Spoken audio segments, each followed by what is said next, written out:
The Israeli military said on Sunday it struck what it called a terrorist cell, planning to launch anti-tank missiles at rural Israeli communities along the border with Lebanon. Hezbollah said several of its militants were killed, just the latest in almost daily skirmishes along Israel's northern border. The clashes have killed dozens of Hezbollah fighters since this conflict began, along with the deaths of several civilians and Israeli troops. And Sunday, a new warning from the Israeli Prime Minister.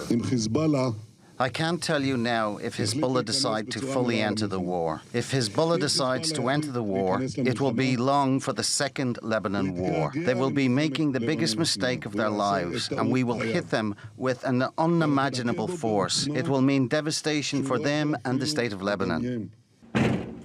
Israel sees Iran-backed Hezbollah as its most serious threat, estimating it has some 150,000 rockets and missiles aimed at Israel. The first Lebanon war lasted about a month in 2006. Major Israeli cities were badly damaged by rockets, and about 1,000 people in Lebanon were killed. It's been a tense stalemate ever since. But this time, the tension is coming from the Israeli war on Hamas, resulting in airstrikes on Gaza and thousands of Palestinian deaths.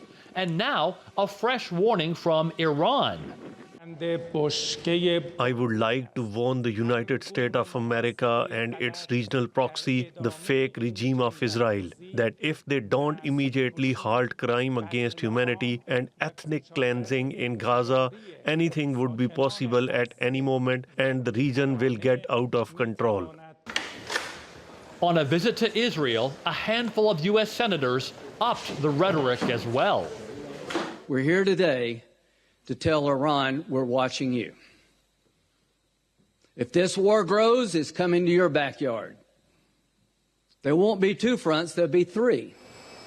The Biden administration is taking a more muted tone for now, but also sending more air defense systems to the region, as well as deploying more U.S. service members as a warning to Iran and Hezbollah. Meanwhile, the United Nations interim force in Lebanon is patrolling the border at the request of the Lebanese armed forces to rescue civilians trapped by the fighting. Israel suspended its shelling long enough for the interim force to get several civilians out, although one was killed.